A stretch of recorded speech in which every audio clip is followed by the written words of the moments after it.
All right, welcome everybody to another episode of At Wit's End. I think episode 55 or so. A little different this time. Usually my co-host is 6,000 miles away, an 8-hour difference.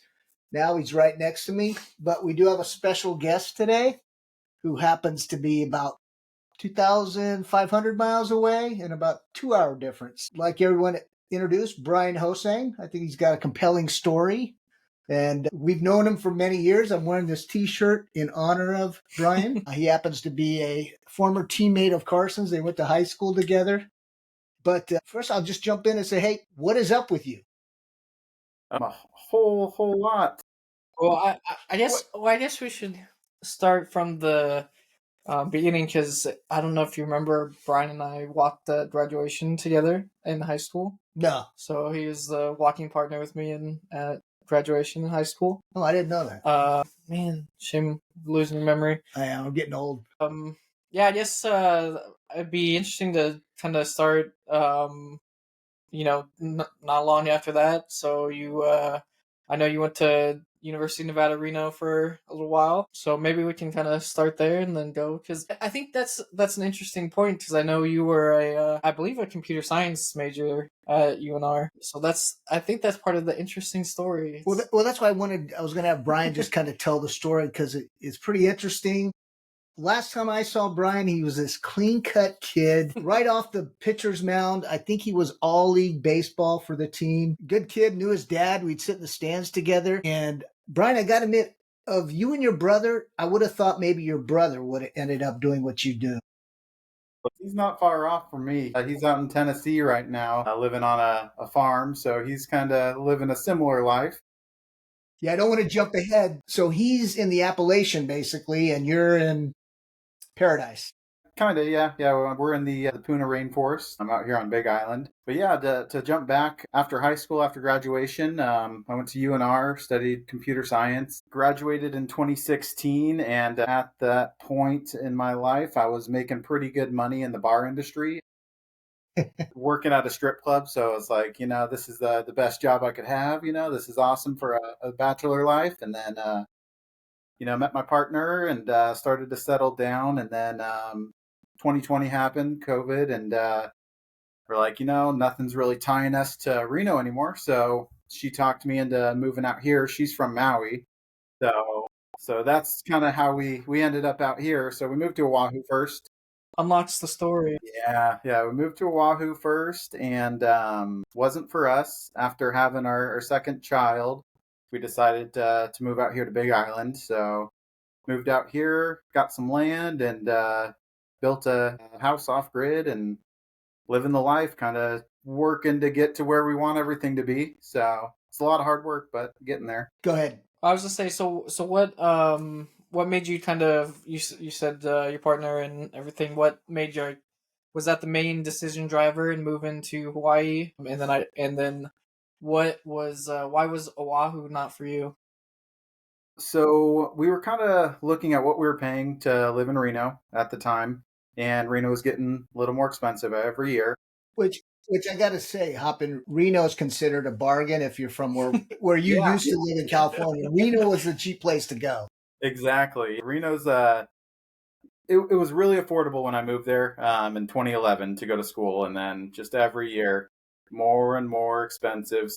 Not that pushed us out, but we looked at the cost of rent on Oahu versus Reno at that point in time, and it wasn't too far off for what we needed. We definitely downsized a ton. Couldn't afford the same size house that we had in Reno as on Oahu, but we could still live on Oahu for relatively same rent. Where did you live? What was that? Where did you live on Oahu? We lived in Waikiki for the first 6 months, and then we lived in Mililani for about a year or so, a little over a year. So when I was in my 20s, a buddy of mine and I did go to Hawaii, lived in Mililani town for till we could afford to go down to Waikiki. Yeah. We lived in a studio apartment on Kalakala above the Lollipop Room. Okay. But it's still there. The Lollipop Room's not. It's now high-end boutiques like Gucci and stuff like that. So yeah, definitely a different vibe nowadays. Yeah, it's changed a lot from what I've heard. I mean, I first time I went there was for O'Shea's wedding when he got married. That was the first time I'd ever been to Hawaii, and a year later I ended up living there. So Hey, to go back, and some people will give me a nickname of inappropriate kid. So you moved to Reno. You met your partner at a strip club. yep. Yeah, she was working the front door, checking IDs, and I came in Okay. to apply. And I had a girlfriend at the time, so I didn't give her the time of day. I was like, whatever. You can flirt with me, but I'm not going to do it back. And a few months later, that relationship ended, and took a few months, a little while, and then kindled something up with her, and went from there. Did the breakup occur because you worked at a strip club? I would say probably, but she was the one that told me to take the job that I got Oh, offered there. So it was kind of like, Yeah, interesting.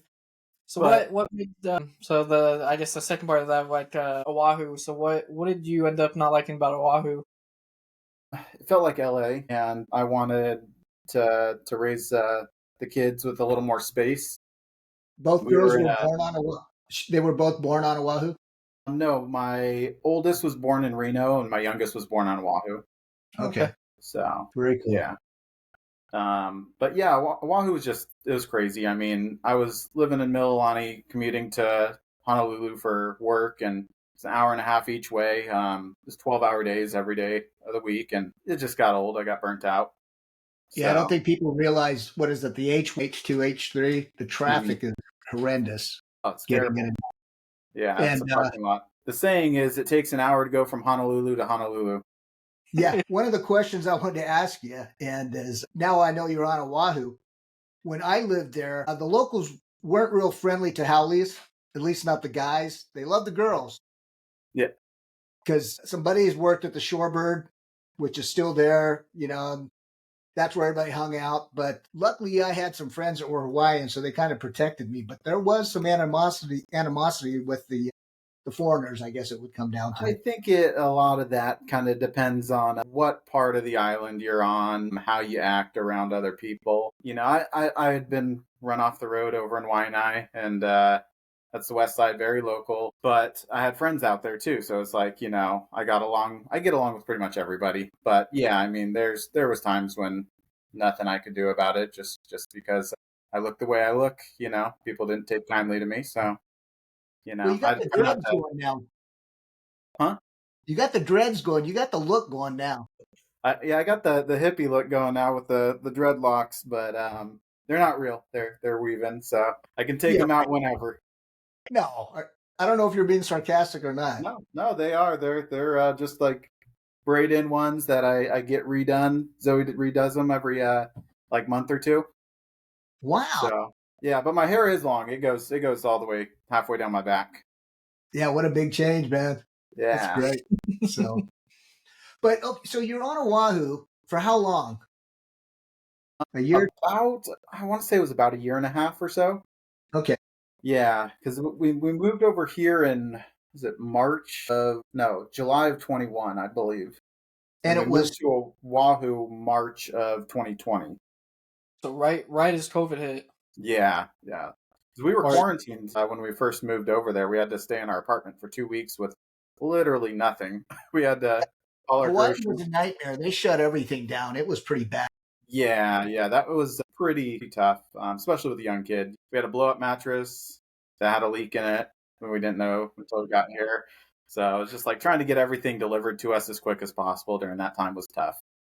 So you go to the Big Island. Did you go there with the thought of homesteading, or you just went and found an apartment, or how did that work?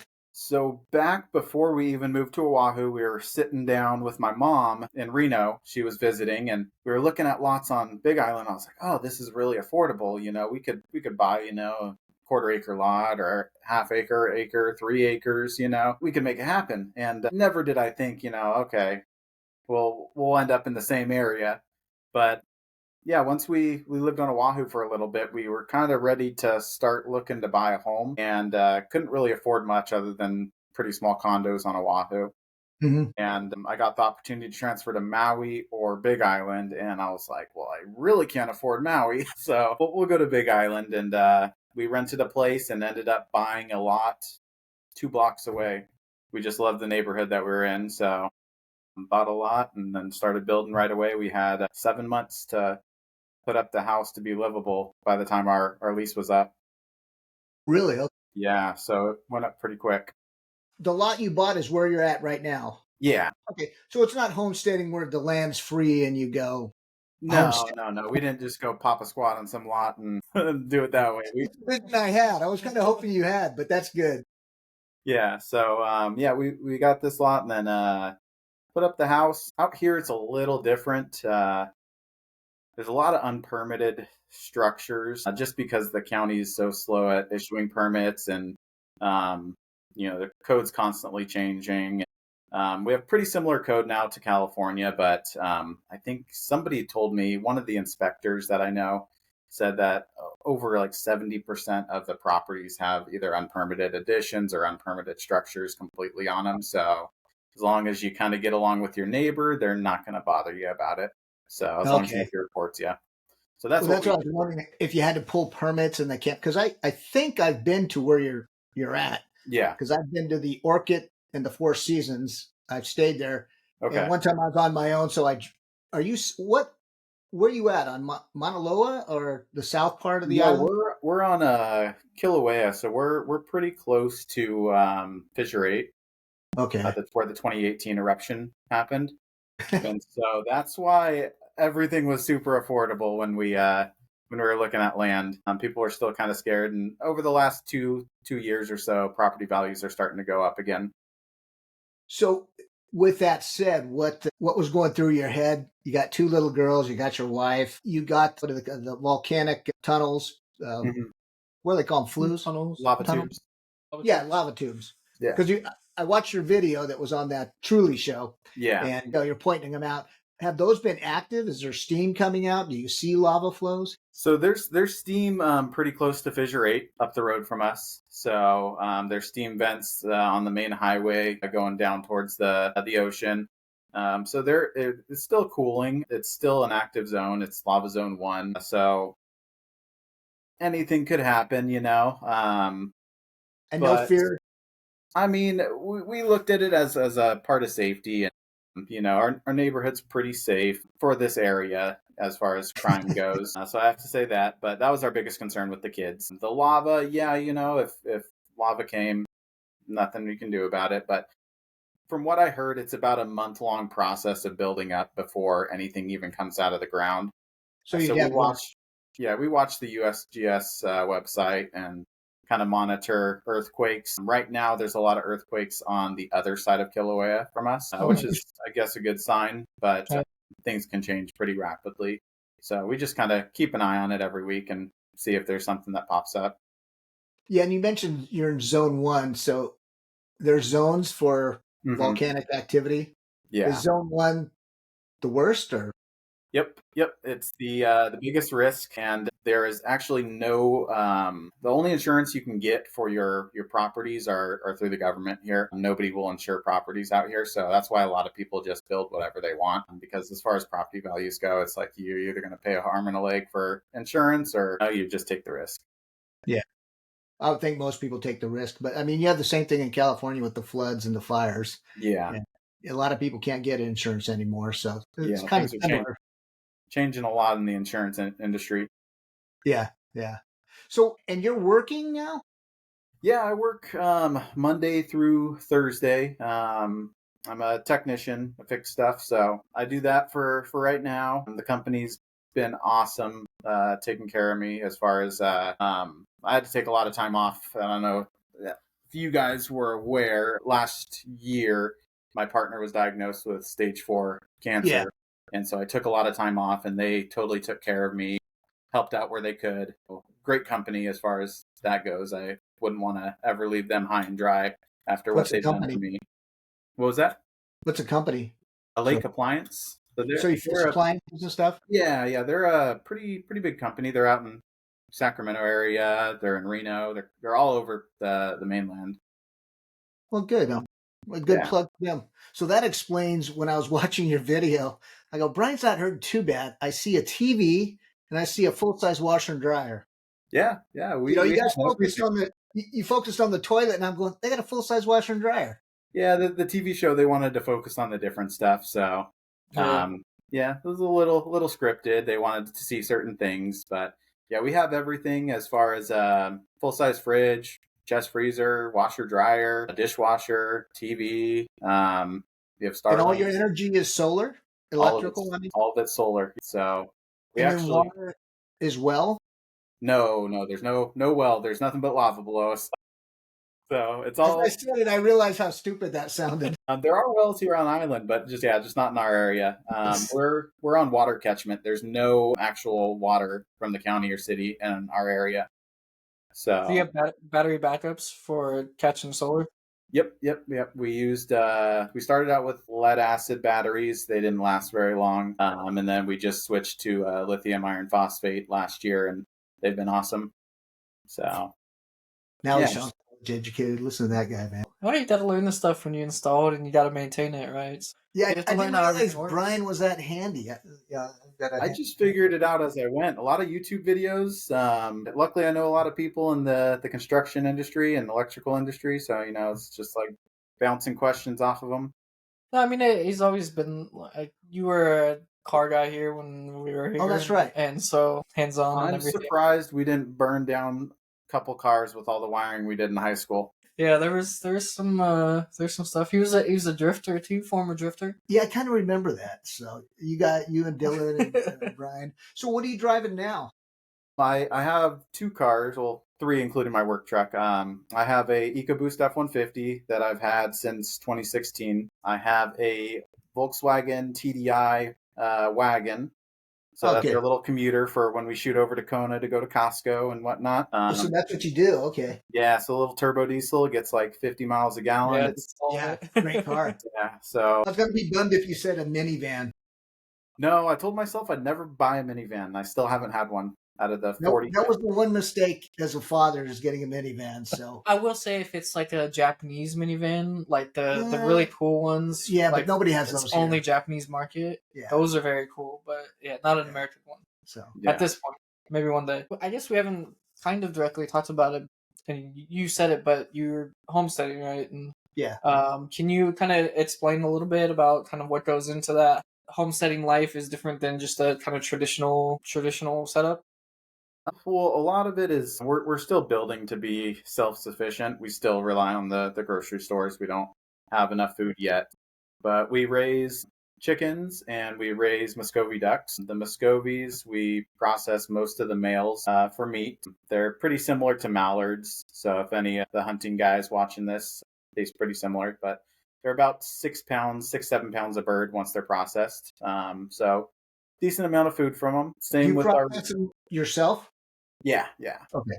So yeah, there's really, from what I found, there's not many butchers on island that you can bring animals to, but we have a bunch of pigs here, and so a lot of people just want to shoot a pig and take it into the butcher, but it's pretty much you do it yourself, or you're going to have a rotting pig in your yard. So that's the traditional Hawaiian luau, is the pig in the ground roasting it. Yep. Roasting an emu. And since we're talking about farming, there's a question I would ask, because again, I watched the TV show. You're harvesting with your sweet little daughter bananas.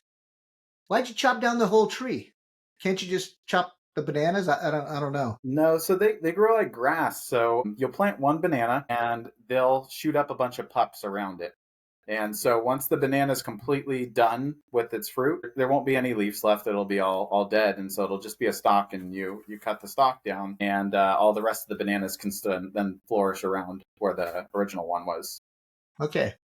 So, I learned something about farming. Yeah. It's farming banana. But yeah, we have a couple of different kinds of bananas. Have you ever seen those blue Java bananas online? Yeah. The ice cream bean bananas, or ice cream bananas, we have those. They're not as blue as they look online. They're kind of a hint of blue, but yeah, those are totally photo edited. We have apple bananas, which after eating apple bananas and ice cream bananas, I'll never go back to the regular store bananas. Yeah, they're there's no flavor to them. So. Well, I got to admit, I'm not a big fan of bananas. They got to be like perfectly ripe, and part of it is that after a while I get sick of them. So I was wondering if you kind of got sick of eating bananas, but it sounds like there's enough variety. I mean, they're all pretty similar, but yeah, we're getting to that point now where we're gonna have so many bananas. We have, I think, 4 racks on trees right now. We have 1 rack that's ripening, hanging right now. So we're gonna have constant bananas for the next, I don't know how many months. So, but a lot of the fruit trees we've been planting, it's just gonna take time for them to start fruiting. They're all grafted trees that we planted like a year ago. So got another year or 2 until they start fruiting. How much land are you using for farming? So we're kind of going with the permaculture style of farming. So things are just kind of planted strategically with what grow well together. There's certain plants that, fix the soil with nitrogen, certain plants that are really, really heavy with the K-Mag fertilizers that need for like flowers and stuff like that. So we kind of try to strategically plant stuff. So it's not like we have one section for food. Pretty much the whole yard is food. And right now we have a little over an acre cleared and probably about a half acre planted, and we're working on planting the other half. It's a lot of work though. Yeah. How did you clear? Backhoes or by hand? The first section of the lot, when we first bought it, it already had a driveway and house pad done on the lot. So we cleared it by hand just to that area and then kind of planted around. Just recently had an excavator come in and clear the back half of the lot all the way back to the second lot that my dad just bought behind us. Wait, your dad bought a lot? Yeah. So we're going to be neighbors. He's giving up Idaho? Yep, he's going to give up Idaho, and he was talking about maybe buying a small little place out in Tennessee near my brother, and then we're going to build him a house on his lot, so he'll bounce back and forth. Oh, good for him, man. Good guy. So he's getting a little tired of Idaho, I think, but either that or just getting lonely. Well, probably lonely, but it's kind of like Reno. Californians kind of discover a place. Everybody moves there and kind of ruins it. I don't want to say ruins it, but it changes. Yeah. So I think one of your dad was one of the earliest. Streeter moved there. So many people moved to Idaho. Yeah, I think Streeter lives somewhere around the corner from him in his neighborhood. Meridian. Yeah. Yeah. So good for your dad, man. Tell him hi for me. I will. I'm sure he'll watch this. I was telling him I was going to be on your and your brother. I was telling him I was going to be on your podcast. He goes, I didn't even know they had one. I was like, oh, you got to go check them out. Yeah. But the farming part, is your goal to be fully self-sustained, or you're still going to go to Costco once a month and get toilet paper? There's going to be some stuff that we'll probably have to buy, but if need be, I mean, the goal is to be pretty much 100% self-sufficient if we need to be. Zoe's been talking my ear off. She wants to get goats next, either goats or a cow. I don't think we have the land for a cow. We only have like about 2 acres, so it's not quite enough, but we'll see. We'll see what happens next. Was her family into farming when on Oahu growing up or anything? No. Her family was they lived on Maui for a while, and I think none of her family was really into farming, but it was kind of a hobby that she picked up and kind of wanted to go with. So she's been awesome as far as learning all the new things. I never really was into farming. I didn't have a bunch of family into farming growing up either, but it's kind of learn it as you go. But it makes you feel good when you're, I think, farming, because you reap what you sow, kind of thing. Your hard work pays off. I come from a family that were farmers. We don't farm anymore, but if you watch the Chowchilla episode, I was a farmer. Yeah, a little bit. I used to set pipe. But so you're farming in Hawaii. Are you growing anything that can be smoked?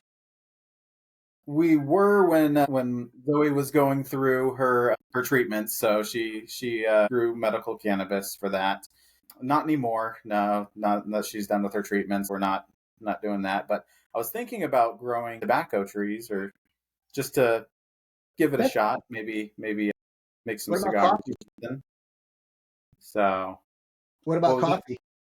We have coffee. Yeah. Do? We have two coffee trees. I think we have like 30 or 40 different edible foods growing. Wow. Do you actually harvest the coffee bean and roast them and make your own coffee? No. What do you do? We haven't yet. They haven't fruited yet. We just put them in the ground. What just put them in the ground. What was it? Earlier this year. So probably next year they'll fruit. But we have a ton of avocados. We have about 20 or 30 fruiting avocado trees. So guacamole galore. Yeah, We can't give avocados away fast enough. that sounds familiar. Interesting. I'm not a big avocado fan because when I was in college in Santa Barbara, we had avocado trees. We'd throw them at dogs and stuff. We had so many avocados. But talking about your girls, sweet girls, man, loved what I saw. They look precious, and I think a lot of people have criticized you and your wife for, I don't know, what, off schooling or homeschooling. Yeah. But I think it's very eloquent. I want to ask: are their names like their TV names, or is that their names? No. So I saw that in the comments. So yeah, my youngest is Isla. She just turned 3 in September, and then my oldest is Zaina, and she's 8. But So yeah, on the TV show, was there a nickname for your 3-year-old? Wormy. That's what she prefers to go by, Wormy. That's been her nickname since she was a baby, and so she introduces herself. She goes, "Hi, I'm Wormy." In the comments, most were positive, but they were saying, how could they name their daughters that? That has to be their TV names. Yeah. And I go, what are they talking about? And I saw through Wormy, huh? Yeah, I don't know, man. It's Brian. He could be. Yeah. Yeah. But so you're homeschooling, do both Zoe and you kind of have structured class time, or is just It's not OJT? really, I wouldn't say it's structured class time. I mean, we do set aside time every day to do something. We'll have school time, but for the most part, a lot of it is learning through real life experiences. So whether it's cooking and we're learning math and fractions with cooking, or with Isla, like on the TV show, we have her count the bananas, and so she's counting to like 50, and she's 3, so just doing little things like that. I think they're still young enough at the age to where you don't need 8 hours of school for them. They don't have the attention span for 8 hours. Right. And Zoe's stay-at-home mom, so she gets to do all the school and lessons and gardening with them and taking care of the animals. And so it's the same every day, but they still do worksheets. Like Zoe prints out worksheets online for math or spelling, or she still gets standard school. So a lot of people didn't understand that concept of the whole unschooling kind of going at their pace. Yeah. So Well, I think they're ahead of other kids their age from what I saw in the TV show. So definitely here in this state. Yeah. yeah. I think California too. But we have what one of the about worst socializing? schools and school ratings in the nation here. So that's one of the reasons why we chose to do homeschooling, because if our oldest went to school, she'd be, way ahead and probably get bored or distracted. Yeah. As they get older, would you go into high school, the like public schools, or stay like homeschooling through then? And would you College? like let them kind of decide on college or further education? Yeah, I mean, we haven't really thought too far about how far ahead we want to homeschool them. Zoe was homeschooled until high school, I believe, or late intermediate school. So she's pretty familiar with different styles of homeschooling. I think as long as they're ahead, it doesn't really make sense to pull them out and to go to any kind of public school. They're in extracurricular activities. Like today, we took Zaina she has horseback riding every Friday. I saw that. Very high end of you. Or, Yeah. Posh. Yeah, posh. Had the hat on, the boots. Equestrian, not horseback riding. She's an equestrian. Yeah. So socialization, they're doing that. They're hanging out with other kids and all that kind of stuff. Yeah, there's a couple kids in the neighborhood that are same age. They're all homeschooled. We get together at the park or meet up at one of the parents' houses, and we just let them have play dates and get the socialism or socialization out with them. So yeah, it's not like they're stuck at home not talking to anybody. Our oldest, she'll talk to anyone. Yeah. So she has no problem talking to people. Well, like I said, I just watching her on that TV show. She can definitely hold her own talking to anybody, I think. Yeah. She could have her own TV show. So yeah. What about like, are you guys doing like Christmas? Yeah. We have a Christmas tree set up. Doing Christmas. Actually, Santa has to go finish the Christmas shopping here either tonight or tomorrow. So I procrastinated again this year. You mean Santa procrastinated? So yeah, welcome to the club. Yeah. So yeah, we still celebrate all the all the regular holidays. Just main difference is, I mean, we have people in our neighborhood who are on grid and totally bougie normal lives, and suburban kind of lifestyle. But I mean, there's a lot of Like you people. used to live. Yeah. Rockland, the ultimate suburban lifestyle. Yeah. So, So you talked a little bit earlier about your like home building and everything. So I'm curious on when I did into that, and I know you said you learned a lot of it. I guess the first part you learned a lot through YouTube, and what were some of the difficult parts or easy parts or things that kind of stood out to you through that process? the I spent so much time trying to research and figure out how to do things and how I wanted to do things. And I look back now and I learned so much just from doing it that I would go back and do things just totally different. I would say the hardest part to learn was probably the solar. I learned that completely myself and figured that all out. And then some of the electrical was a little tough trying to find information, specifically grounding things with off-grid houses and how to set up the breaker panels and whatnot with solar. So a lot of that was the struggle, just figuring out how to not burn the house down. Yeah, yeah, yeah. But figured it out. Yeah, it's that's my brother's going through kind of some home renovations on Oh yeah, older homes, so it's quite interesting. And this is a little bit different process, and that very similar in a lot of things. So it's definitely a curious process. Yeah. Have you? I know like you haven't built like a home here like he has, but have you seen cost savings or cost increases as far as like building stuff on your own? Do you think it was cheaper to do your solar yourself or have someone else do it? Well, absolutely cheaper to do it yourself. I didn't realize how cheap solar was until I did it myself, and I was like, "Holy cow! I don't even understand how these solar companies are charging so much. It's insane." so you bought the panels from like a distributor?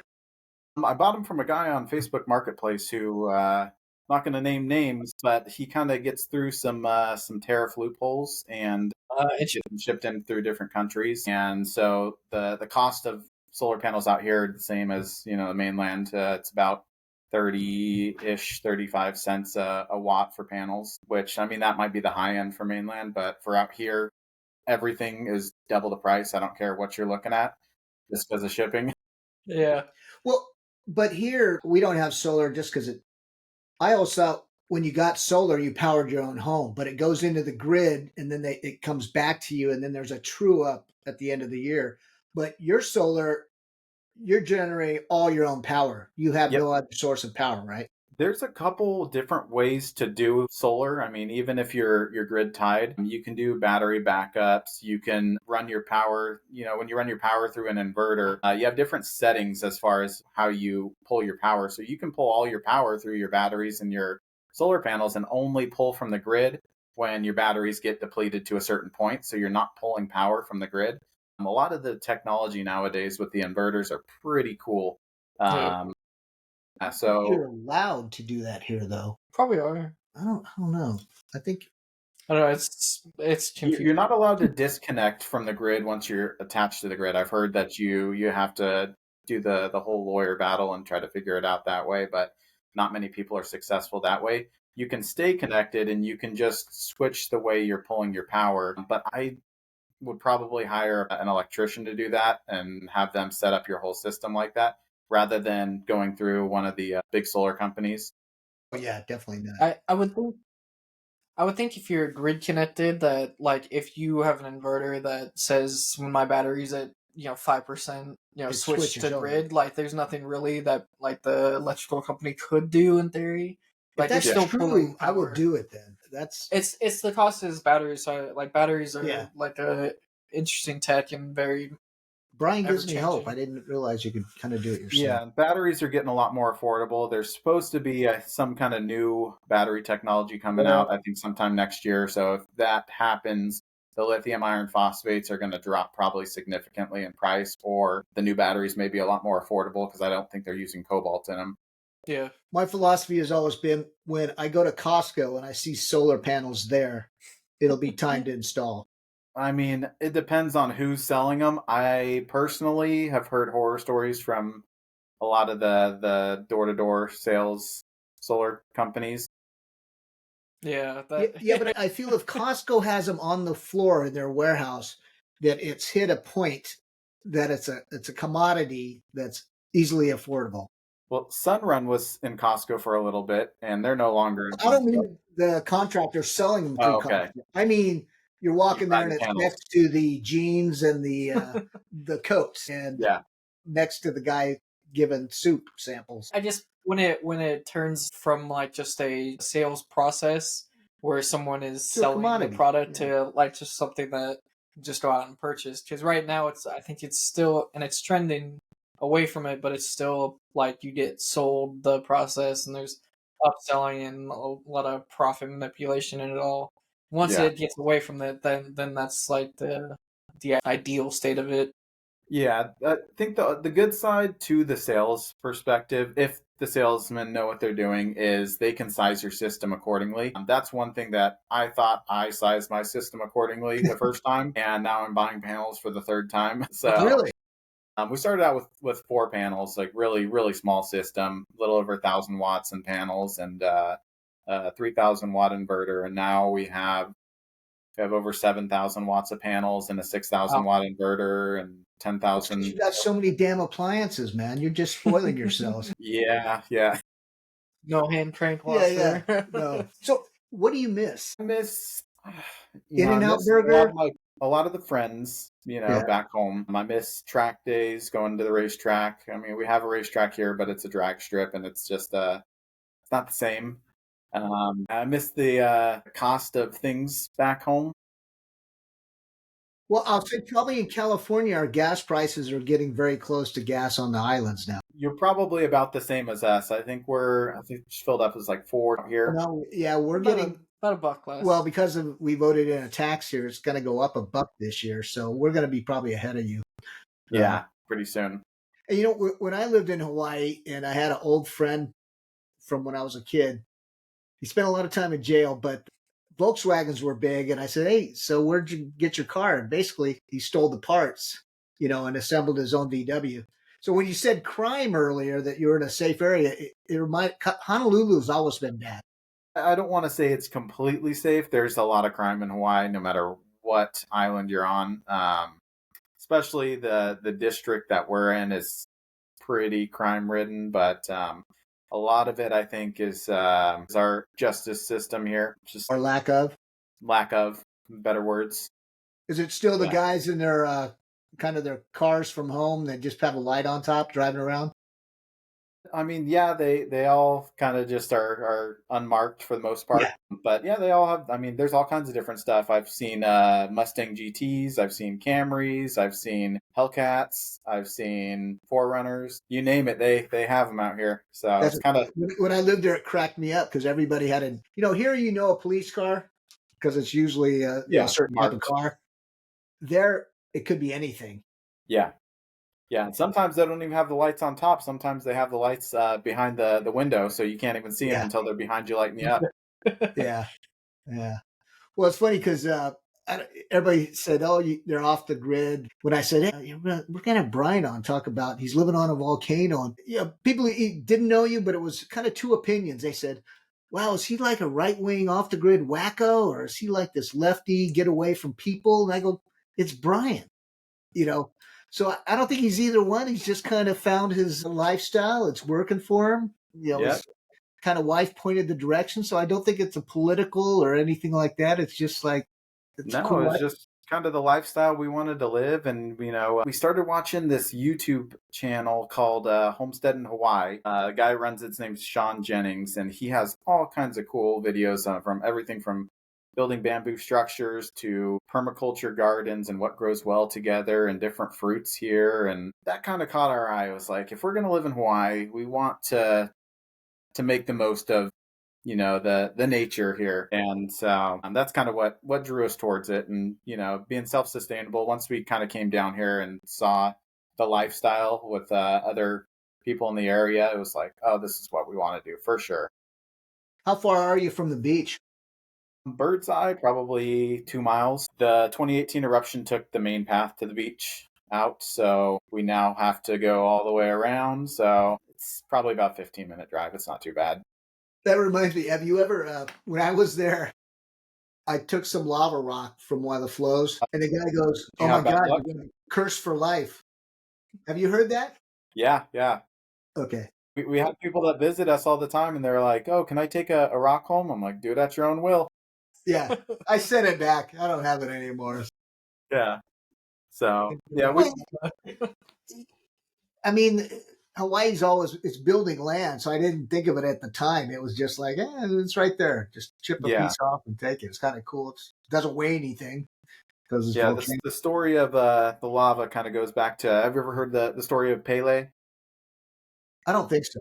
She's the volcano goddess that creates land. Yeah, so it's kind of a ancient story of kind of the lava and why she expands. And Zoe knows more about it. I don't know all the details of it, but yeah, every time one of the volcanoes is erupting and it's in a safe area, people flock to go see Pele. Very cool. Interesting. So no regrets. No regrets. I'm gonna get it on my chest. Yeah.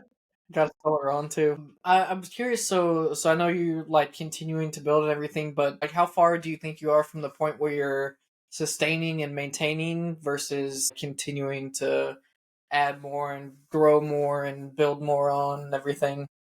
I think a couple years we should be, where we want. I don't think I'll ever be completely happy. I'm going to be like, oh, I want a shop, or oh, I want a gazebo here. I want a pool. There's always going to be something to do. Yeah. So I think, yeah, the next project that we're working on is going to be building a carport so I can work on my stuff out of the rain. So that'll come beginning of next year, and then we're going to start on my pop's cabin. So we got that, and then as long as we're just constantly planting fruit in the ground, fruit, and then build a greenhouse. That's one of the big things I wanted to touch on is everybody thinks, oh, you can grow anything in Hawaii. It's really difficult to grow any kind of vegetable here that flowers because it rains so much. It knocks a lot of the flowers off, so things don't end up rooting or pollinating. Yeah, so we tried to do vegetables last year. It was like we got one tomato off of 3 of our plants. We tried to do squash. The squash would get eaten by bugs before we could even get to them. Certain things grow really well. We have Portuguese cabbage that grows really well. You can't kill it. So we have a tree or a plant out there in the garden, and it just kind of goes crazy. Do you like poi? Yeah. That was actually Isla's first food. She had poi. Really? Yeah. So we have a couple kalo plants. So every time it's time to harvest them, Zoe boils them up and makes poi for the girls. So we do that. Breadfruit and ulu trees. They're kind of like potatoes. So you can process them and make like hash browns or anything really potato-like, French fries with them. So there's a lot of like substitute stuff that you can make with just fruit that grows really well here. Wow. So what's long term? When you're old like me, do you still think you're going to be there? I don't know. I mean, It goes by fast, Brian. back when I was living in Reno, I didn't think I'd ever leave the strip club. Only time will tell. Sounds like a country song. Never leave the strip club. Yeah, that was the best bachelor job. But yeah, I don't know. I mean, I'm happy with where we are now and just continuing to grow. I mean, someday it might not be what we want. We may go somewhere else, or I highly doubt we'll move into any major cities. I've never been a fan of major cities, so Waikiki was way too much. We were only there for 6 months, and I couldn't wait to leave. I wonder if you trade like the tropical homesteading for a more mountainous forest in a Midwest or Colorado, Appalachians, like your brother's in, or Colorado, something like that. Just another challenge. I mean, I wouldn't mind living out in like Tennessee or I guess my aunt lives in Arkansas, so she's got like 200 and something acres out there. It'd be cool to change things up, but I mean, not anytime soon with the kids growing up. I think this is a pretty cool spot for the kids to grow up in, and trying to convince Zoe to do otherwise is not going to happen. So I got to listen to the boss. So you're saying she's pretty headstrong and you're wearing shorts and she's got the pants on, Brian? Is that what you're saying? I mean, in some situations, you got to give and take somewhere. Yeah, it's a marriage, even though you're not married. I guess you're just partners. But There's compromises. So compromises are whatever she chooses. Yeah, it'll be interesting to follow you when the girls get older and say, they decide they want to go to the mainland and say both of them go to the mainland. All of a sudden, you're there and your dad's across screaming at you, and you're saying, "I got to get out of here." Yeah, no, I don't know. I don't know. My oldest, she loves cities. She loves Waikiki. So I have a feeling that when she grows up, she's going to just flock to a city, and that's what she's going to want to do. Did you hear that? I hear you, rooster. The roosters, yeah, they're going to go to freezer camp here pretty soon. Yeah, so just waiting for some more ducks to get bigger, and then we'll do a big processing party for them. So wow, I never even heard of the duck before. I have to look that up. So yeah, it's easier to do them all at one time because you got to set up a lot of stuff to do them. So it's like I'm not just going to do one. They can hang out a little longer. Do you fish? I haven't been fishing recently. Actually, O'Shea Bennett is building me a rod right now that he's going to send out sometime. So either that or the next time I fly out to visit, I'll grab it from him. But that's probably when I'll do fishing again, is once I pick up that rod. Do you come back here much? I haven't been back since we moved out. Okay. So since we moved here, I mean, I've had a lot going on, so I haven't really had the chance, but I've definitely missed out on quite a few good friends' weddings and crab feeds and all kinds of stuff that I wish I would have made it back for. But hopefully maybe next year we'll make it back for some point in time just to visit, say hi to everybody and make the rounds. Cool. Yeah. Anything else? I mean, I'm excited for you, man. When I saw that, I was like, that's pretty cool. So like I told people, he's not a right-wing wacko or a left-wing anti-social guy. He's just Brian chilling in the jungle, man. Yep. I'm just a jungle man now, so. I'm curious, how's the I know the show and the follow partners social media. How's the social media aspect of it all? So I pretty much stay out of the social media stuff, other than pretty much everybody I have on social media I personally know. I don't let people add me that I don't know. Zoe's big on social media, so she's got a little farm page, Jungle Fairy Farm, I think is what it's called, and she posts all kinds of different stuff that we do, day-to-day life and stuff with her, and so yeah, she's the big social media influencer. I'm the shy guy that sits back behind the camera and makes sure everything's working. Yeah. Has that been a positive impact for you guys, or like how have you felt with that all? Yeah, yes and no. It's been nice because we've been able to make a little bit of income. It's not going to retire us by any means, but a little bit here and there. It's cool to document the whole journey. So when the kids get older, they'll be able to say, "Oh yeah, this is what we did growing up." But yeah, it has its drawbacks. I mean, there are, people who get really obsessed with everything that they think you're doing wrong and right. Gotta tear your life down, and you kind of just gotta turn a blind eye to it and ignore it. But can't make everybody happy. Yeah. I think you're right. Just you got to ignore it. But it's funny you say that about the kids being able to, you're documenting it, because I don't know if you saw the episode with Mr. Degarian. Yeah. I just listened to that the other day. And I said, "Are you sure you want to do this?" And he said, "Yeah." And I go, "Why?" And he said, "Because 20 years from now, my daughter will be able to listen to me talk about how much I love her." And I was like, wow, I never really thought about that. So yeah, in this case too, your kids could look back and say, "Hey, look at Dad with his dreads. Now he's bald, and Now he's bald. He's got no beard. Yeah, what's up with that, man? He looks like Santa Claus back in the day." Yeah, so, very cool. Well, man. I appreciate you guys having me on. This has been awesome. Good catching up with you guys, and yeah, it's been awesome. Someday we'll have to see you if we ever get back to the homestead. If I make it out there, I will definitely swing on by.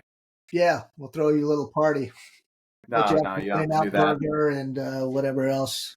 Yeah, I don't think there's too many Rockland goodies to look forward to anymore. But tell the girls and your wife, Meli Kalikimaka. Hey, you got it. Yeah, I got it, man. That's one of my favorite songs from Bing. So that's all I know, man. That and Aloha. Much aloha. Thank you guys. Yeah, you guys thank you, man. you guys have a Merry Christmas too. You too. Bye now. Take it easy. But Cool. Thanks, Brian. Yep. We'll talk Thank soon. you. All right.